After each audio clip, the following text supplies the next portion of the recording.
तो paranormal world में add और लॉरेन का नाम तो सबने सुना है, वही कॉन्जरिंग यूनिवर्स वाले। इनफैक्ट कॉन्जरिंग यूनिवर्स की बहुत सारी स्टोरीज उनकी पैरानॉर्मल इन्वेस्टिगेशन पे बेस्ड है। लेकिन जब भी पैरानॉर्मल इन्वेस्टिगेटर्स की बात होगी तो एक नाम दिमाग में जरूर आएगा, इंडिया का पहला पैरानॉर्मल इन्वेस्टिगेटर गौरव तिवारी। और ये वही गौरव तिवारी हैं जिन्होंने इंडिया में आईपीएस यानी इंडियन पैरानॉर्मल सोसाइटी बनाई। तो अब उनकी लाइफ पर बेस्ड एक सीरीज आई है, भय द गौरव तिवारी मिस्ट्री, एक ऐसी हॉरर सीरीज जो डराने से ज्यादा फील करवाती है। और भाई शुरू कर दी ना तो शुरू के 15 मिनट ही तुम्हें पूरी सीरीज के लिए हुक कर देंगे, बिंज वॉच किए बिना खुद को रोक ही नहीं पाओगे। सोचो रात के 2 बज रहे हो, तुमने सीरीज शुरू करी, तुम्हें इंटरेस्टिंग लगी, तुम सोचते हो कि यार एक और एपिसोड देख लेता हूं, क्या ही हो जाएगा। मैं लिख के देता हूं पूरी रात नहीं सो पाओगे और उसके बाद अगले पूरे हफ्ते नहीं सो पाओगे, क्योंकि ये कोई नॉर्मल जंप स्केयर वाली सीरीज नहीं है। ये सीरीज धीरे धीरे तुम्हारे दिमाग में घुसती है और फिर वहीं बैठ जाती है। और हॉरर भी कोई फैंटेसी या ओवर द टॉप वाला हॉरर नहीं है। यहाँ ना कोई मॉन्स्टर चिल्ला रहा है, ना कोई ऐसा बैकग्राउंड लाउड म्यूजिक है जो तुम्हें डराता हो। यहाँ जो डर है वो साइलेंस में है। हर एपिसोड एक नया केस लेकर आता है, कभी हॉन्टेड फ्लैट, कभी पजेस्ड इंसान, और कभी कभी ऐसी चीजें जो साइंटिफिकली एक्सप्लेन करने की कोशिश तो की जाती है पर हो नहीं पाती। और सबसे स्कैरी पार्ट ये है कि this is all based on true events. Characters की बात करें तो सीरीज का सबसे स्ट्रॉन्ग पॉइंट इसका प्रोटैगनिस्ट है, क्योंकि ये कोई सुपर हीरो या कोई फिल्मी बाबा नहीं है, ये एक नॉर्मल इंसान है। डरता भी है, खुद पे डाउट भी करता है और हर केस के बाद थोड़ा ब्रोकन लगता है। और जिस बखूबी से गौरव तिवारी के कैरेक्टर को करण टैकर ने पोर्ट्रे किया है,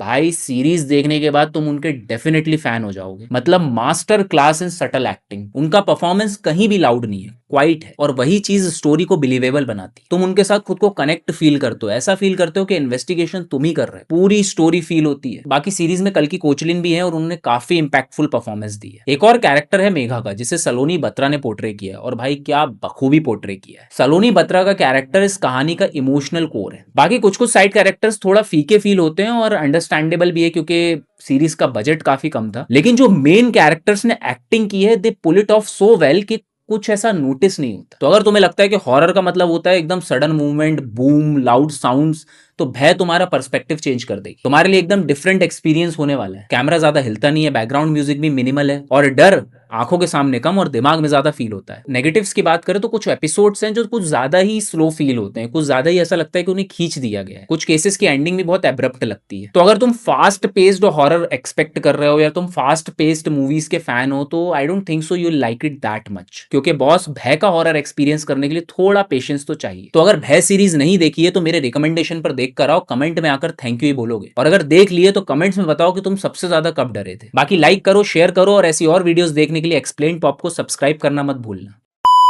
ऐसे दबे कोई दिक्कत नहीं है, ऐसे। मैंने कट नहीं बोला है। सॉरी डायरेक्टर साहब।